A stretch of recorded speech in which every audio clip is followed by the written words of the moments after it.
Welcome to the SpoonFull Show. I'm Rachel, and this is a space for real conversations about chronic illness, hope, and learning to keep going even on the hardest days. Because strength doesn't always look loud. Sometimes it's simply taking life one spoon at a time. Hello, everyone, and welcome back to this episode of the SpoonFull Show. We've made it to our season finale, and today we're talking about something that many of us with chronic illness experience. Brain fog. And we're doing this episode a little bit differently. Today, there's no editing. There's no cutting out of awkward pauses, forgotten words, missteps, or moments where our brains decide they're simply not available for comment. What you hear is what happened. And honestly, I think it's kind of perfect for this episode about brain fog because sometimes brain fog doesn't show up neatly. Sometimes you lose your train of thought. Sometimes you can't find the words that you're looking for. And sometimes you completely forget what you're saying in the middle of a sentence. So instead of hiding those moments, we're leaving them in. Today, we're talking about what brain fog actually feels like, how it affects our everyday lives, why it can be so frustrating, and some of the ways to work around it. So wish us luck. If we stumble over our words or lose our train of thought today, we're just going to roll with it because that's real life, and that's what we're talking about. Joining me today is my wonderful sister-in-law, Tina, to talk about this episode. Are you ready for this? Ready or not, I guess. I guess there's no prep. We have to set this up because I'm hoping everything's smooth and nobody even notices. What we should have done, though, is we should have recorded this at like 6:00 at night, right? Mm-hmm. Yeah. Because we have experience where if we do interviews after maybe 4:00, our brains are dead. And so that probably would have been more realistic, but it's 10 a.m. here. So we're going to see if our brains are woken up. So how you been doing, Tina, since the last time we got a chance to chat? I am actually not too terribly bad, busy as always, but doing okay. Yeah, good. And I know that's our standard answer when people ask us. I know. Instead of going down the laundry list of everything. You're like, oh, I got this, but I don't have energy to talk about it. So we're good. Yeah, I do the same thing when Ed texts me, how you feeling? And my standard answer is, okay, I'm okay. Yep. But so, well, let's talk about brain fog. I think if you're tuning in, you know what brain fog is. So we're not going to necessarily go through that. But how does brain fog show up for you, Tina? It's so many different ways, actually. I was just thinking about this. A lot of searching for the right word or name. The other day, I was trying to think of somebody that I've known for years, and I just could not pull that name out. Like about 30 minutes later, I was like, oh, that's who it is. And I was like, I've known them. I've known them for, I don't know, for, 10, 15 years. Why can I not think of what their name is? Those are the two main things. Of course, going into the room, wondering why you went in there, misplacing things a lot. Thank goodness for a Google phone locator. Oh, yeah. Oh my goodness. I agree with what you're saying as far as for me. I struggle a lot with completing tasks. Like, it's almost like every other week when I'm putting in my grocery list, the groceries will come and I'm like, where is the ranch dressing? Like, I know I ordered it. Like, I know for a fact. And so I'm like, well, they probably missed it and every time I look at my phone, it's like, it's not there. And I'm like, I remember getting on the page to do that. Like, I don't know what happened. And just, the other night, I changed my insulin site every 3 days. And, like 4 days ago, I changed it and I was out of insulin. And I literally was like, I have to throw this in the trash and then I need to order insulin. And I totally forgot until yesterday when I was getting ready to change my site again. I'm like, I don't have insulin and I didn't order any. And so I had to go like 3 or 4 hours without insulin while they were filling it, because I forgot to order it. It was so frustrating. But yeah, same thing, forgotten words. Sometimes I'll say like the wrong word.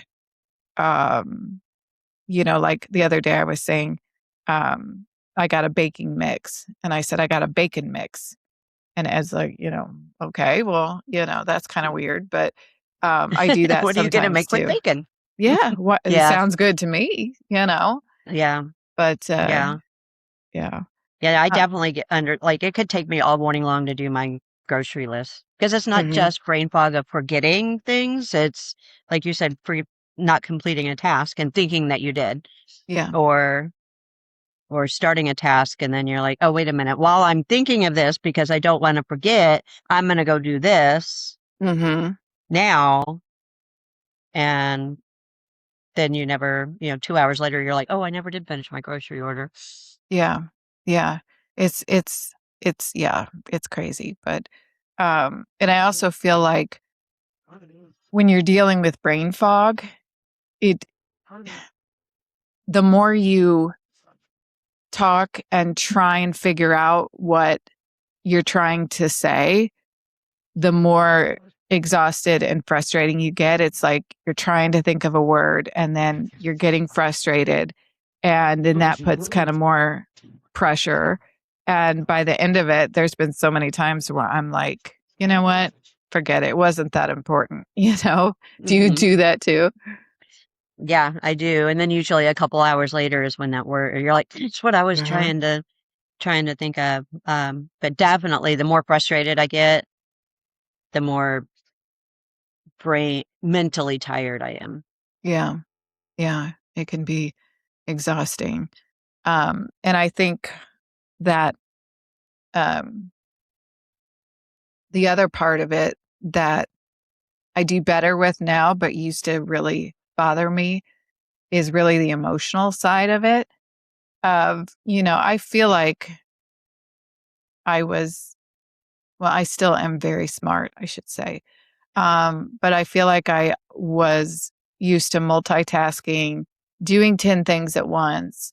And now I literally have to mute the TV if one of the boys comes out and wants to talk to me, Hmm. because I cannot concentrate on that. But there's a big emotional side I want to talk about a little bit, of just feeling like you're losing confidence in yourself, that you're not as smart. Sometimes the way things come out, I feel like I feel dumb. And what are some of the emotional things that happen as far as with your brain fog? Oh yeah, absolutely. I understand that the amount of times that I'll say to myself, I would like to think I am a fairly intelligent human being. Why Mhm. am I struggling? And I'll say it to other people when I'm sitting there trying to say something to them, explain something, and I just can't find, like, my brain just goes, out for coffee or something. Yeah. And I'll be like, or a simple task, and I'm like, a fairly, I'm a fairly intelligent human being. Why can't I was trying to figure out a timeline for something that I've done for years as with our fly ball, our dog tournaments that I've been director for. And we had one last weekend and I was trying to figure out a timeline of something. And I was just standing there staring at the racing schedule and the time, and my brain just could not compute the estimated end day, the end time for the end of the day, which is something that I would do without even a second thought. I'm like, why can't I figure this out? Mhm. Yeah. Yeah. I sometimes feel like um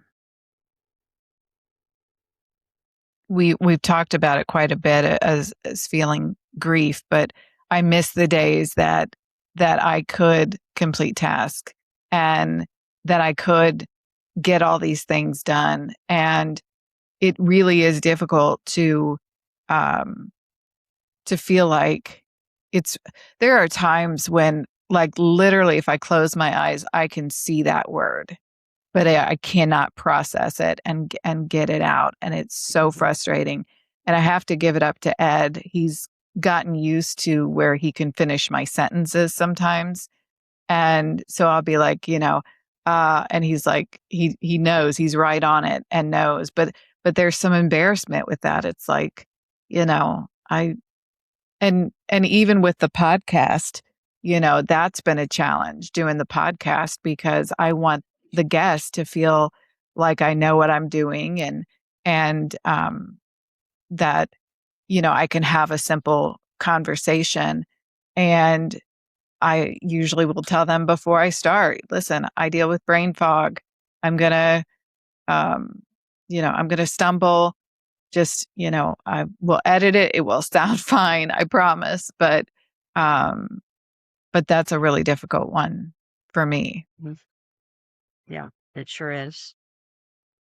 Yeah. Um, crap, literally there was something I was gonna, oh, conversations. Do you find it harder to have conversations with people because of brain fog? Absolutely. Sure. There's time I'll be in the middle of trying to say something to somebody, and then all of a sudden I'm like, I forget what I was saying. Yeah. Sometimes I even forget what the topic was. It's like, okay, well, what were we talking about? And people sometimes they'll backtrack and be like, okay, this is what we were saying just a minute ago. And I'll be Yeah. like, and sometimes it'll get me back on track and be like, oh yeah, that's right. This is what I was getting at. And other times I'm like, Yeah. nope, I have no idea what I was about to say or where I was going with that thought. It just flew right out the window. Yeah. I sometimes find that it's like a spinning wheel trying to process what I'm trying to say. And so sometimes I feel like, and y'all probably notice this on the podcast, but sometimes I'll just keep talking because I'm like, I, I know what I'm trying to say. And so I'm just spinning my wheels and trying to get to the point. And that can be really frustrating too. Um, but It's kind of like when you're loading a file and it just spins or a page loading that's yeah. taking forever. And it's like loading page, loading page, loading page. Exactly, exactly.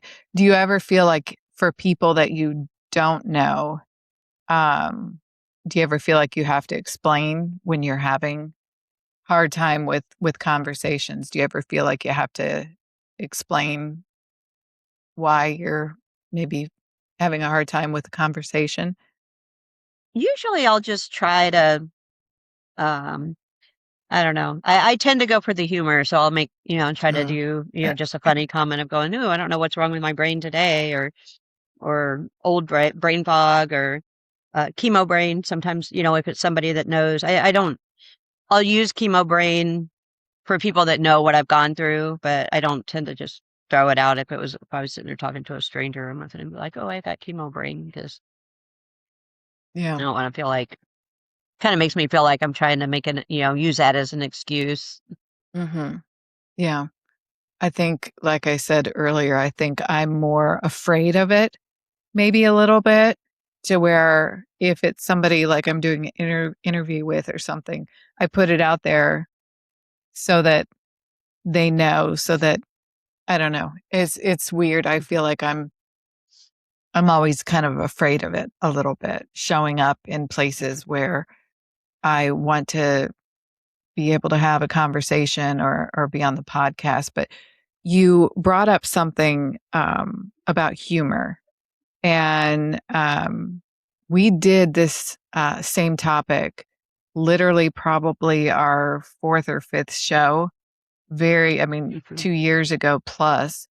And I remember parts of it. I remember us laughing because we just couldn't put it together. Do you find that laughing it off helps, um, or do you feel like how do you use laughter and all of that to kind of get through the brain fog? I think it helps in the situation, but I also find myself looking like replaying it and then being like, that was so dumb. Why did I say that? Or why couldn't I pull that out? That was embarrassing. Or so I tend to beat myself up a little bit more after the fact. Mm-hmm. Yeah. Yeah. I think I've gotten to the point where, at least with Ed, like I said, I would get so frustrated, I would get upset. And now I tend to laugh it off, but there's still a little bit of sting there as far as, the frustration and everything. But um, we may laugh it off, but I think, truly, I don't think people realize that's definitely an invisible illness that how frustrating that part can be Mhm. emotionally and mentally. Yeah. And it's hard.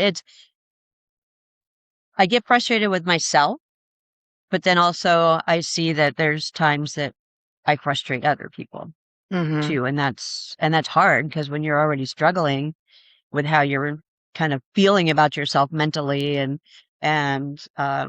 knowing, oh, I used to be like you mentioned earlier, I could multitask, I could do this, I could do this, I could write my grocery list, forget it on the table and remember every single thing on it and come home with everything and be able to mark it off. Now I forget things that I even have on my list because I don't think to double check before I leave. I think I checked it off and had it, and then I'll get home and I'll be like, "Where'd the ketchup that I bought? Like, what did I do with that?" And then I look back at my receipt and I was like, "I never even picked it up."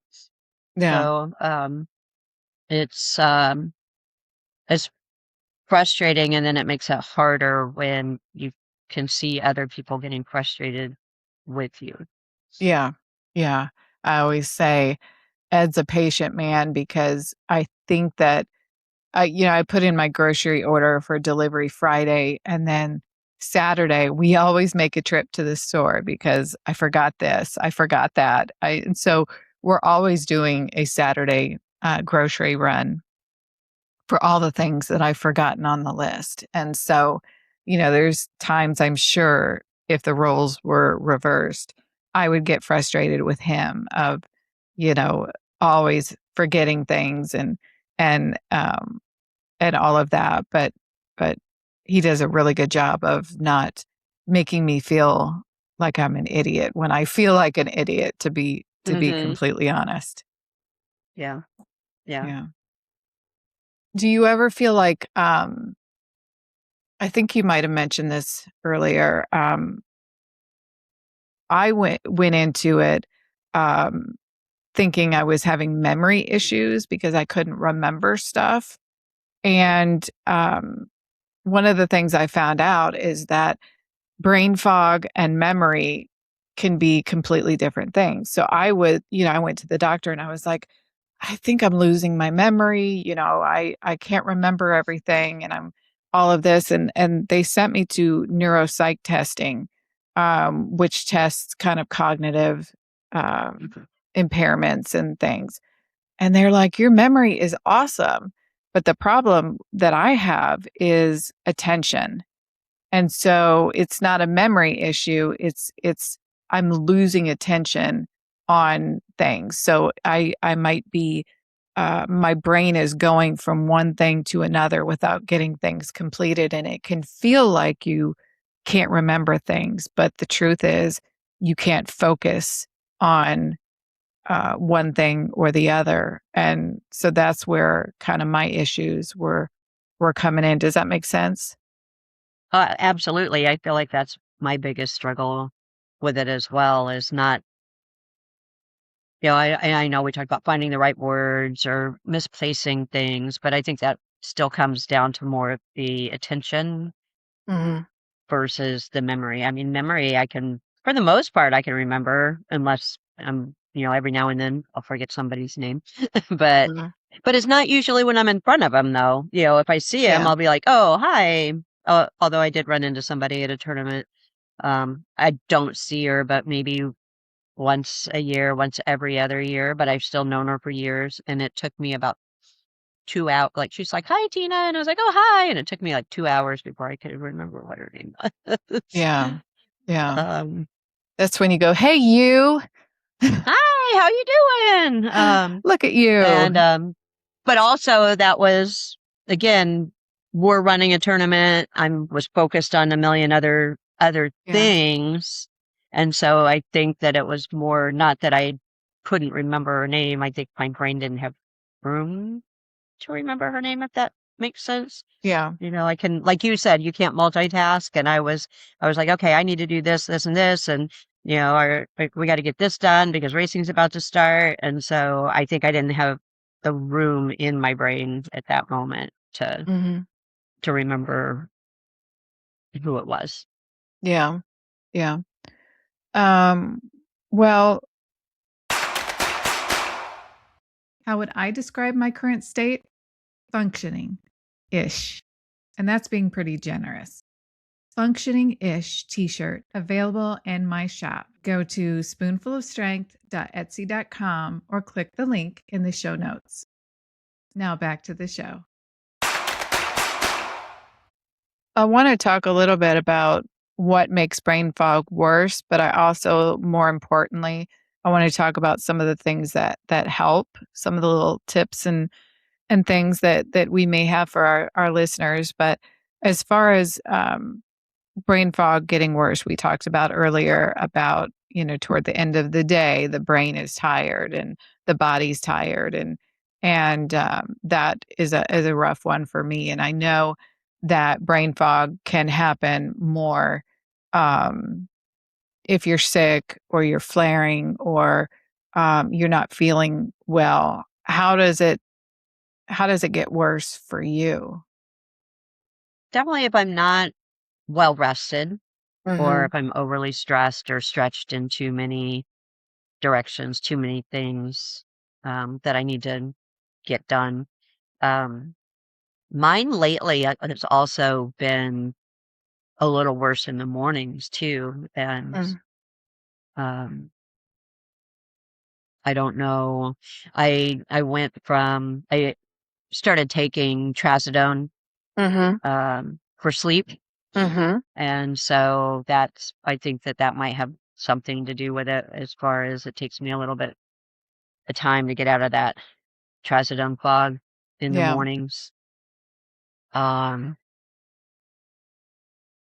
but yeah, like stress, just overly tired.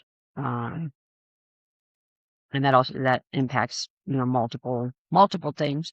And then usually if I'm stressed or overtired or not feeling well, the ringing in my ears gets louder, which I have, constant 24/7 ringing. And so that also is distracting because when all you can hear is the ringing in your ears, Mhm. you can't focus. It's more difficult, definitely, to focus on other things. Yeah. I see that too with a lot of I've been dealing lately a lot with stiffness and pain in my muscles. And so if I've been sitting for too long or if I've been standing too long and I've got a lot of pain, then that affects, my brain fog as well. And so I know y'all understand what we're talking about. Leave us a comment and let us know um, what you do that makes your brain fog um, worsen, and also what you do to help it. Um, as far as let's give these lovely listeners some advice of things that's worked for us. What have you found that's helped with dealing with that fog? With it. Well, in the mornings, especially when I'm still trying to kind of wake up and get my brain engaged a little more, I've been doing a lot of logic puzzles, like a Mm. Sudoku and things like that. And or going out for a walk. And I know it doesn't, it stimulates just because you see so many things and nature is so good for you to get out there, walking. Although I haven't been able to do that too much here because it's still, this summer has just been awful with Mhm. with that. Um, but in trying to be more like engaged with, it's hard because I don't work outside of the home right now. I'm home by myself all day long. I don't really get out and do things. And so I do notice that not engaging I think engaging it with just chatting with somebody, visiting with people, getting out there and doing that tends to help, uh, learning new things. Mhm. Last week we play trivia on Tuesday nights at this little um, tap house down at the end of the street. And then on Wednesday last week, somebody was teaching how to play mahjong. And so Mm. I went to and learn how to play mahjong. And so it felt good to realize that I actually do have the brain capacity to learn. It took me a little bit because there's a lot to those mahjong patterns Yeah. and stuff, but it felt good to have something to focus on in a situation where I couldn't wander off to go find something else to do that would pull me away from that focus. Yeah. Yeah. And you did mention heat. I know for a lot of us, myself included with MS, heat can certainly affect brain fog as well. So I definitely forgot to mention that. But one of the things that I do, and actually I wouldn't say it's really been successful, but it's helped a little bit. But taking my medications in the afternoon. I have a daily alarm that says medications. Um, watering my flowers. I have a timer on my phone or in the calendar. But even with that, I still end up missing probably 1 or 2 days a week with my medication because that notification will pop up and I haven't eaten lunch yet. So, um, I always take my medication after lunch. So then I'm like, well, let me get lunch, and then I forget to snooze the app and things like that. But that can help a lot of people putting in daily reminders. I've put in reminders in my phone for like starting a crock pot dinner, at 10 o'clock or in the morning or whatever. Um, but that could be something that can definitely help if you're good about, if I haven't eaten lunch, I need to snooze that so many minutes and come back to it. And so it gets a little bit tricky. But um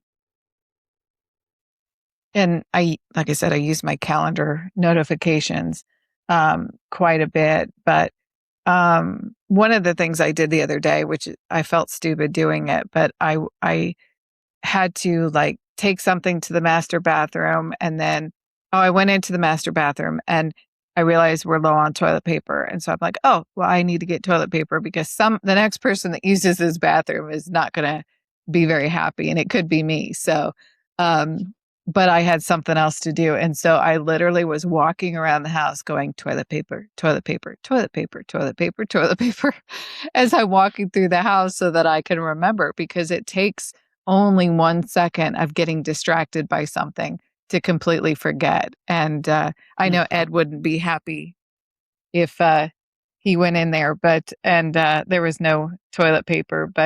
Um, but even something as silly as that can help, you know, keep your mind focused on what you need to do. You know, Yeah. Yeah. it's so stupid, Absolutely. so stupid. Yeah. And I And know, sometimes after just a quick afternoon, like there's times that my brain, if I've been working on, some orders or some designs or something, something that I've been focusing solely on for a while, and then I like kind of come out of that state, I'm like, wow, my brain is really tired. So I'll mm, curl up on the couch and, take a 20 minute, set my timer for 20 minutes and take a 20-minute kind of mental reset nap. yeah, yeah. And I know you like to make lists, if I am remembering correctly, Hmm. and I do as well. I have my calendar that has every day from 8 o'clock in the morning to 8 o'clock at night, and I try and write down everything that I need to do so that I am trying to check back every few hours on what I've done, what still needs to get done, and just make make Ed a doctor's appointment, or, call and check on this, and those things. That's helped me quite a bit of just usually Sunday, I'll kind of write in my calendar the things that I need to get done. And then, at the end of every day, just, okay, what do I need to do tomorrow? What didn't get done today? And that's been helpful for me. And then, just trying to complete one task at a time. And whether that be, like the other day I was doing something and I had an idea for a, Instagram carousel, and I grabbed a Post-it note and I just wrote it down and put it away and then focused on that. And so then, like, the next day I'm looking at this Post-it note going, what does this mean? And it took a second, but I figured out, oh yeah, that was my idea that I wanted to do. And so anything like that that can help. And one other thing, I don't know if you do this with Dave, but I ask Ed, um, remind me in 10 minutes I need to start dinner, um, or, if I've got like something I have to read. I'm not real good at reading because I can't really absorb the information real well. So asking him to read it as well, and then we can talk about what it is, and relying on somebody else to kind of help you get through that. Do you do that as well? Mhm.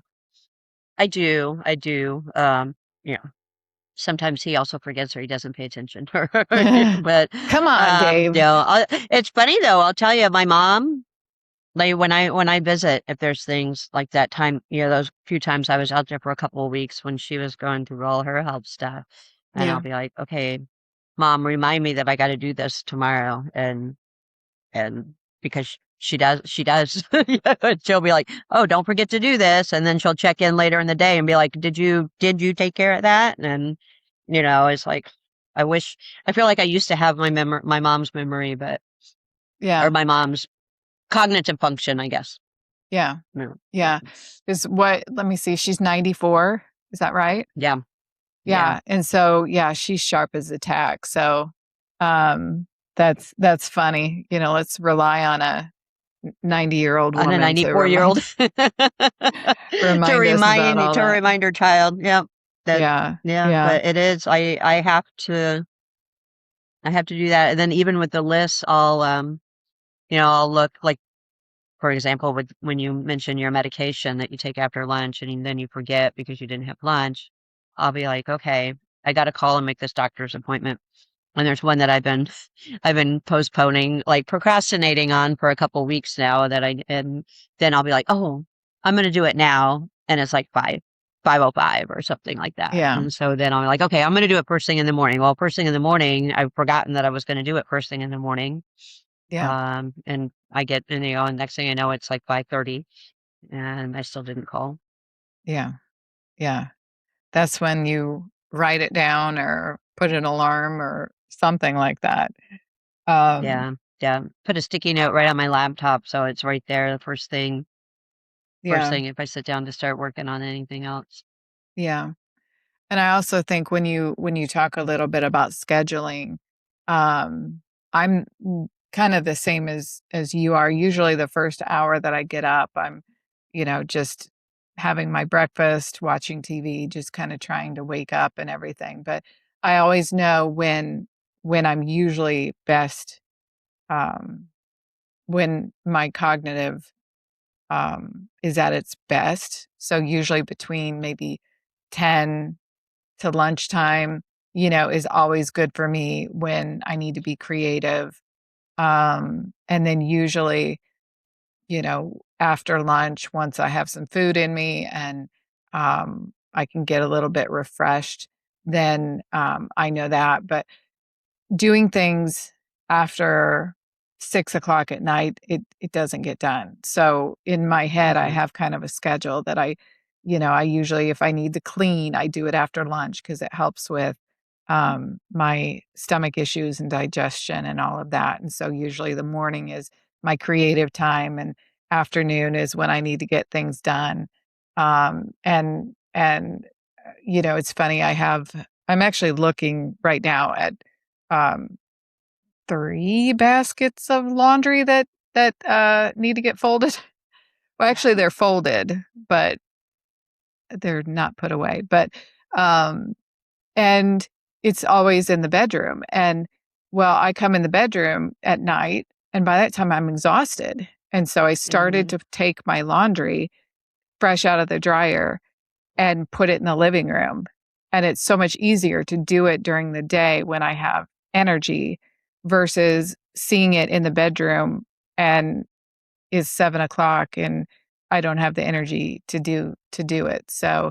Um, so that's one thing that I do. So I have 3 baskets of laundry that are folded.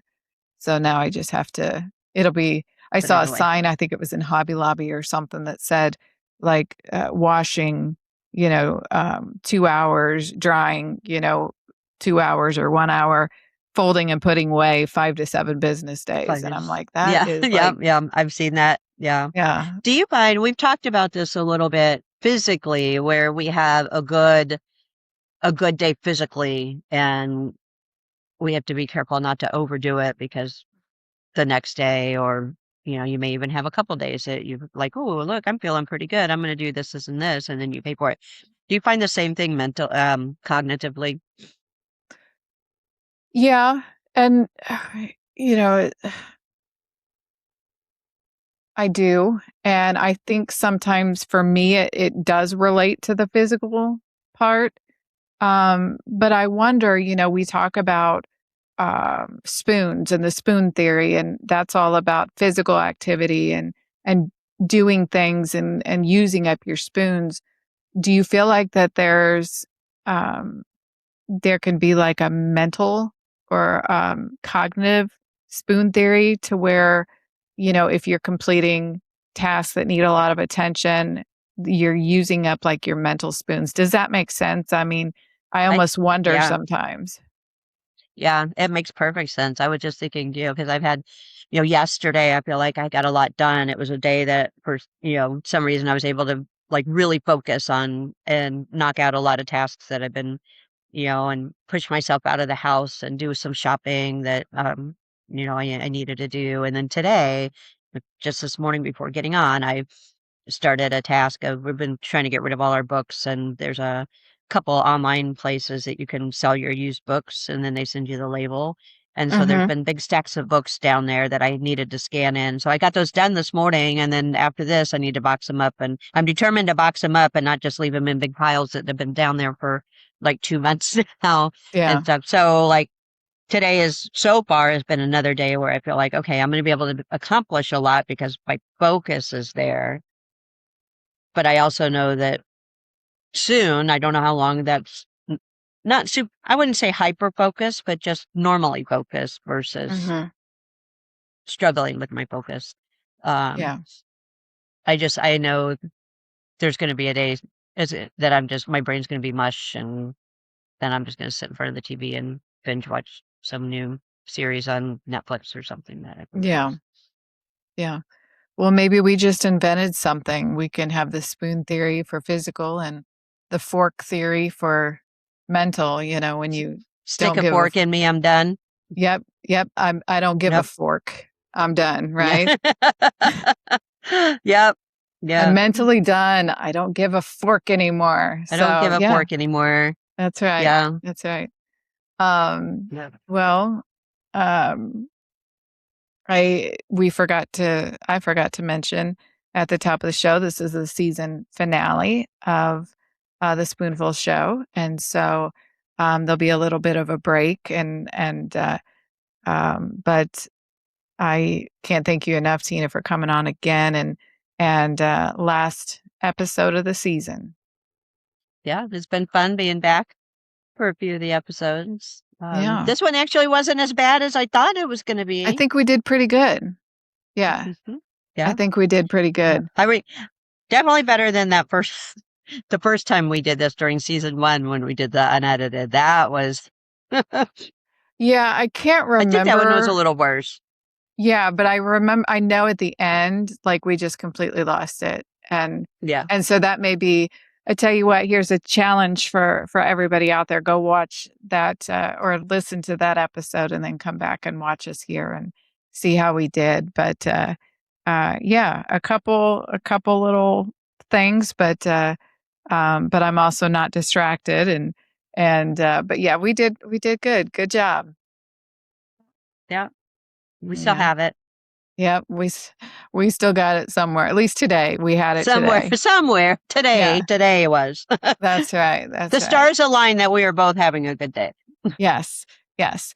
We made it through the entire episode about brain fog without editing out well, I'm not editing out anything, but I think the episode came together pretty well. But Yeah. honestly, I think us deciding to do it unedited just reminds you of something that, it doesn't have to be perfect. You don't have to hide the messy parts of chronic illness. I tend to do that.